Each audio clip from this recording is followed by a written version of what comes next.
Lester, did you hear me? Yes. Is Ben Martin still affiliated with this hospital? Well, now, let me understand what it was you just said. You're giving Ben Martin an award? Yes, that's right. The AMA Journal's honorary award for innovative medical procedure under crisis conditions. And with that goes a financial gift to Dr. Martin and a $25,000 grant to the healthcare facility with which he is affiliated. I'm at a loss for words.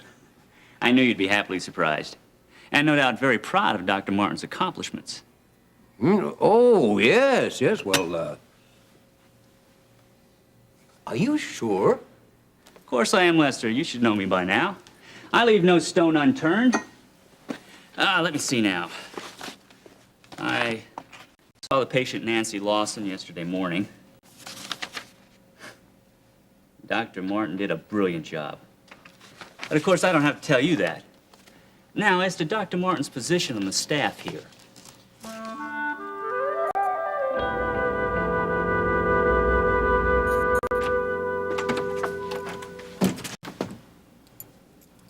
What are you doing in? Well? I just came by to see you. Really? So how did you get in? Oh, well, the door was open, well, just a crack. I knocked before I came in. Nobody answered. I thought maybe something might be wrong. Are you all right? Fine. I'm good. You say you just found the door open and you walked right in. Yeah. Russ, you're gonna have to do a lot better than that. I want the truth, and I want it now.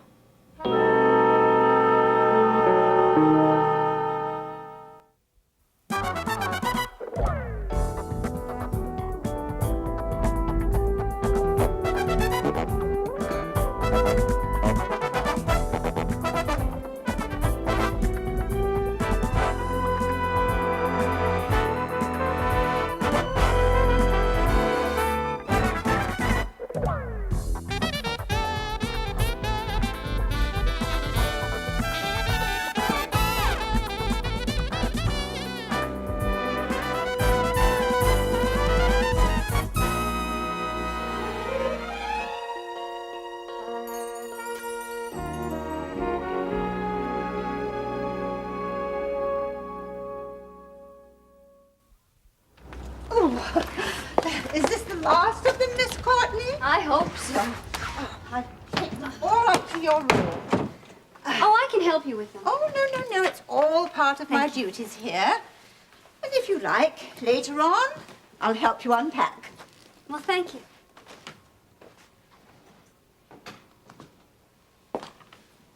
Well, all moved in, I see. Oh, yes, I got everything out of the door.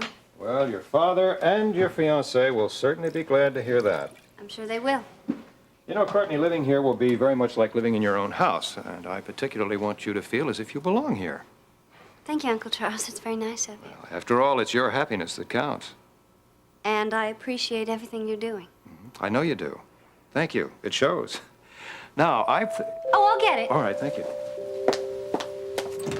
Miriam! Hi, good morning, Courtney. Hi, Daddy. Well, How are you? what brings you over here so early in the morning? Well, I wanted to come over and see if there was anything I could do to help Courtney move in. Well, as you can see, everything's been done. Oh, really? I'm sorry. I'm sorry I didn't get here earlier, but I have to tell you, I had a phone call about a position at Modeling Associates. A modeling job? Oh, Miriam, that's exciting. No, it's not a job as a model. It's for an office coordinator. Well, wasn't that the job that you looked into some time ago?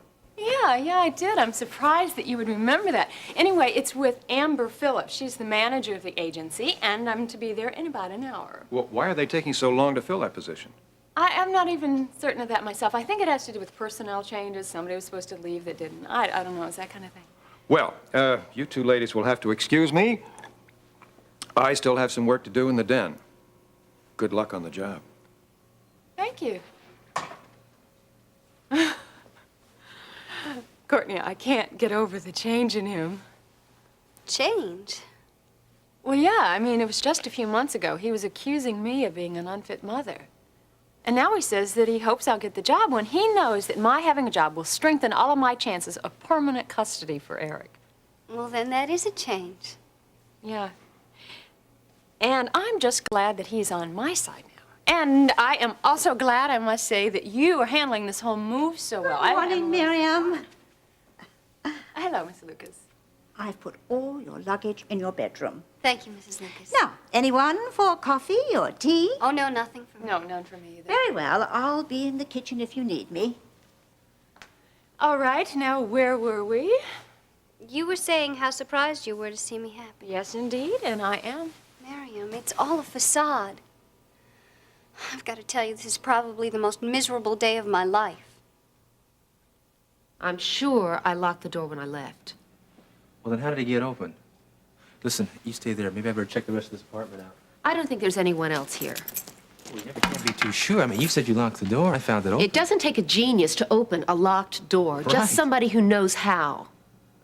And I'd say that from the background that you've had, you'd find that pretty easy, wouldn't you? Hey, wait a Look, second. Russ, I want to know what you're doing in here and how you got in here, or I'm calling the police. Hey, wait. Listen, that really isn't necessary. I just stopped by to ask you out to dinner. That's all. So what's wrong with your telephone?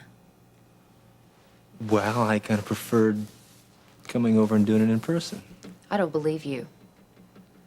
My door was locked, and you broke in, and I want to know why. Listen, I really think that we should check the rest of the apartment, Amber. Is that what you were doing, checking my apartment? Checking it for Gene Redlin, maybe?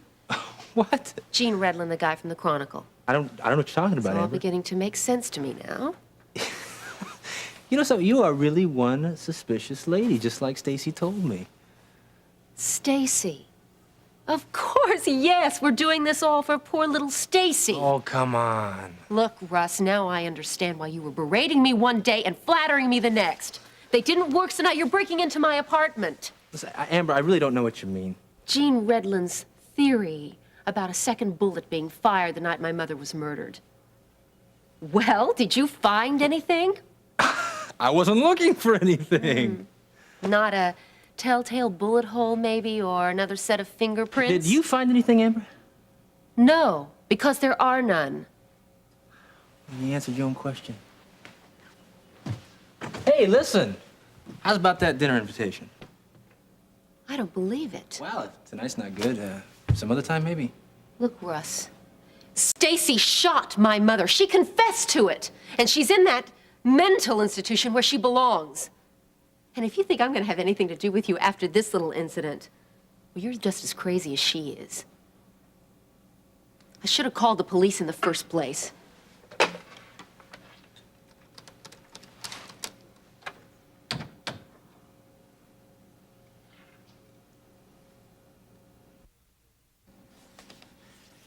Lester, I'm asking you a straightforward question. Why aren't you giving me an answer? Is Ben Martin a physician here or not? Well, that's not so easily answered as you might think. Then maybe you'd better explain. Well, because of the malpractice suit, there was a certain amount of tension between Dr. Martin and the hospital administration. Consequently, he was given a sabbatical of sorts. In other words, the hospital refused to back Dr. Martin in his suit. Oh, now, that could have been interpreted that way, I suppose, but actually it wasn't like that at all, not a bit. As a matter of fact, Dr. Martin has a position waiting for him here at the hospital. Is that right? Yes, you do know about his hand, I suppose. It was injured, I believe. Yes, more than a year ago. You know, he's never recovered more than 80% use of it. Consequently, you can understand why we had to take him off the surgical team. In other words, Dr. Martin is no longer a member of your staff. Only in a manner of speaking. Lester, maybe I ought to explain to you that unless Dr. Martin is a member of your staff at the time of the award, Kingsley General will not be the recipient of the $25,000 grant. Now, I understand that Dr. Martin runs a free clinic in the Chesterfield section of the city. Oh, yes, but Perhaps the clinic will be awarded the grant. Well, no, wait. I'm sure that I can arrange everything with Ben according to your satisfaction. Well, that's all well and good, Lester, but you only have a week till the presentation. In the meantime, I'll be talking to Dr. Martin personally, and I'm sure everything will be worked out. And I assure you, Frank, Ben Martin does have a position here. Good day, Lester. Yes.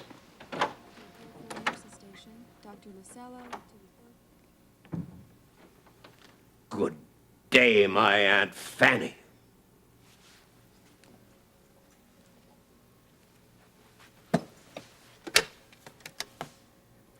Sylvia, get hold of Ben Martin right away. I don't care. That can wait.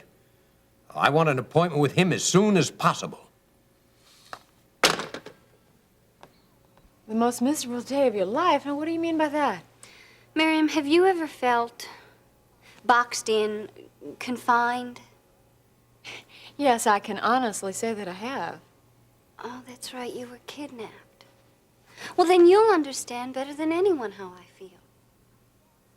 Miriam, I'm back in the Carpenter household, which means I'm back in the Carpenter lifestyle, and that's exactly what I came to Kingsley to get away from. Courtney, I know what it's like, but I also know that it's possible to be your own person. I mean, for me, it was with God's help that I really found myself.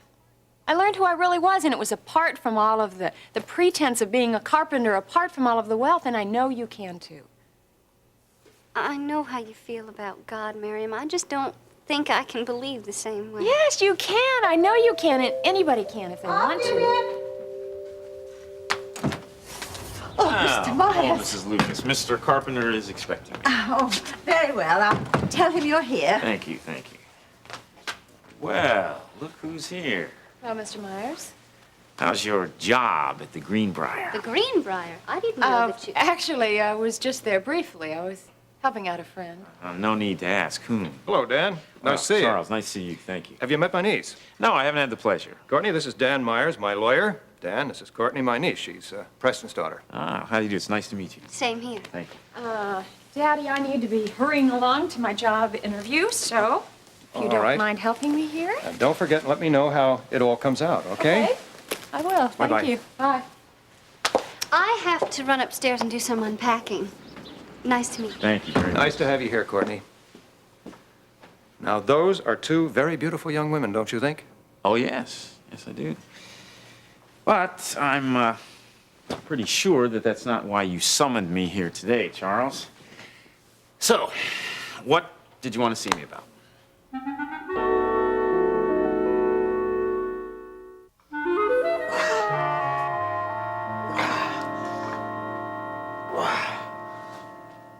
Not had it?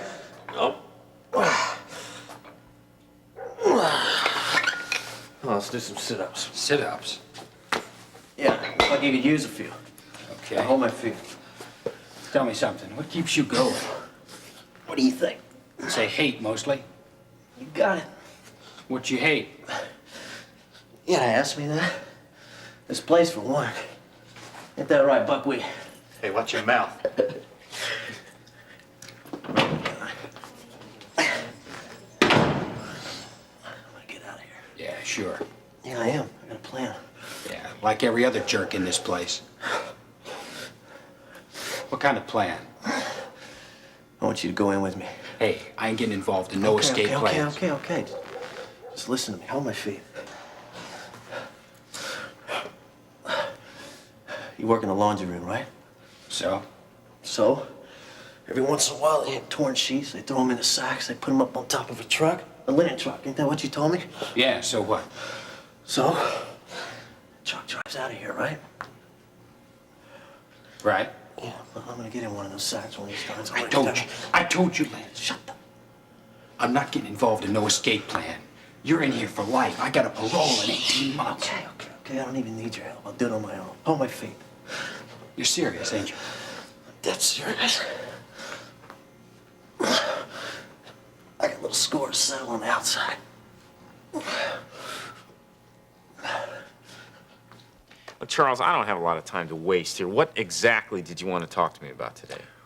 Well, Dan, I need your legal expertise. I want you to check on a matter that's of great importance to me right now. And what would that be? Well, my young niece, Courtney, who you saw a moment ago, is going to be living with me while she's going to school here in Kingsley. This was a request from her father. Well, no, actually, it was part of a deal. I see. And that's where I come in. Huh? Exactly. He wants me to keep fairly close tabs on her while she's living here in the house. He's especially interested in seeing to it that she doesn't change her mind about her fiancé from Lake Forest. Now, when these two young people get married, he has agreed to turn over his seat on the Carpenter Shipping Line board to me. Charles, this is all rather involved. What exactly can I do to help you? Well, I plan to get my hands on a copy of the charter of the Carpenter Shipping Lines. When I do, I'm going to give it to you, and I want you to go over it with a fine-tooth comb to find out, in fact, whether Preston has the authority to delegate this seat to me. I see. Tell me, Charles, is this your way of working back into the good graces of the Lake Forest elite? Frankly, Dan, that's none of your business. All I want is your legal expertise, nothing more. Well, I don't know. How about the fee? Oh, it will be quite generous, as always. Now, do I get somebody else to do this, or will you handle it for me? No, I'll take care of it for you, Charles. I'm very glad to hear that. You know, Miriam, in looking over your file again, it seems that you really don't have very much experience working with people. Well, I suppose that might be true, at least on the professional level, but I'm really good at establishing a rapport with people, and at least I try to be sensitive to other people's needs. Well, in this business, you have to be about as sensitive as a rhinoceros. Oh. You see, you're working with models, and usually the biggest problem is ego. Everybody wants to be pampered. They want to be told that they're the most beautiful, that they're the best at what they do. Sometimes you have to play the role of mother, sometimes older sister, sometimes cheerleader. As coordinator, not only will you be working with models, you're also working with clients. You're dealing with clients who half the time don't even know what they want. You have to be able to give it to them. It's a pretty thankless job. Most of the time, nobody knows you're around until you make a mistake, and then everybody tells you about it. You have to have a sense of humor in this job. Well, I think I have that, and as well, I think I have the inner strength that helps me deal with a variety of people, which also helps me work well under pressure. Well, I know that you must have a lot of inner strength. I remember reading about you being kidnapped. You've obviously come through that with flying colors. Thank you. It's remarkable. Well, Miriam, thank you for coming, and thank you for meeting me here. I normally don't do interviews in my apartment, but there were a few things that kept me here today. Oh, certainly. You really have a lovely place. Well, thank you. I thought so, too, until my mother's death. It's a little difficult living here these days. Have you thought about possibly moving to another place? Yes, as a matter of fact, I have. And I'm thinking about a complete change of scenery. Oh, really? Yes, I think maybe New York might be the place for me. But no definite plans yet. Oh, I see. Well, then, if I get this job, does that mean I might be working under someone else? It's a possibility, but we'll see. Okay. Thank you, Miriam. I should be getting word about the position soon, in a few days, and I'll get back to you. All right. Thank you. Thanks. Bye-bye.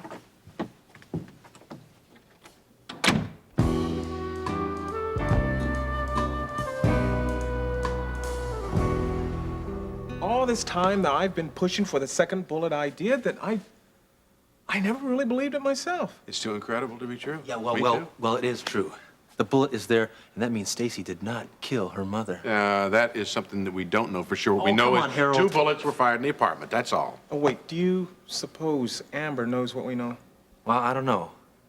The bullet is it's pretty obscure. The way I see it is that it probably went up to the right and went through the mesh of the curtains that are in the back of the wall there, and it lodged itself up in the window frame. It's just a little small thing. It's hard to see, so maybe not. It's just unbelievable. Looks like you were right, Gene. Yeah. Well, hey, so what's next? What do we do? Our next step is we go to Sergeant Brubaker, we get ourselves a search warrant, and we take an up-close look at that bullet hole. Wait a minute, guys. We can't do that. Not Wait, now. what do you mean? What are you talking about, Gene? Come on, man. We've got to bring Brubaker in on this. I'm telling you, Amber was suspicious when I was there.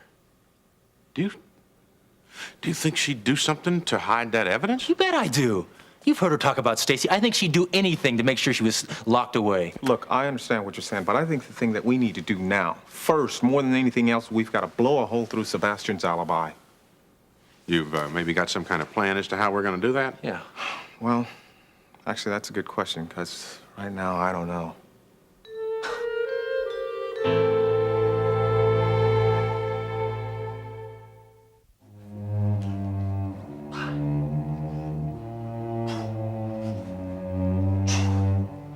Just what kind of business do you have on the outside? What's it to you? Nothing. But I'd say it must be somebody you hate a lot. I can see it in your eyes. Got it. There's one guy out there I have a little score to settle with. Anybody I'd know? No. His name's Russ Weaver.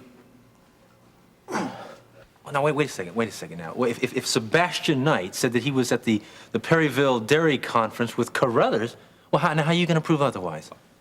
I don't know. Well, maybe the desk clerk remembers something. Guys, look, that's all I have to go on right now. You be sure you keep me posted. Yeah, me too. Yeah. Oh, and, hey, look, for Stacy, thanks, man. Gene, you be careful. If Sebastian really did kill Kate, there's no telling what he'll do if he knows he's being cornered. All right. I'll see you guys.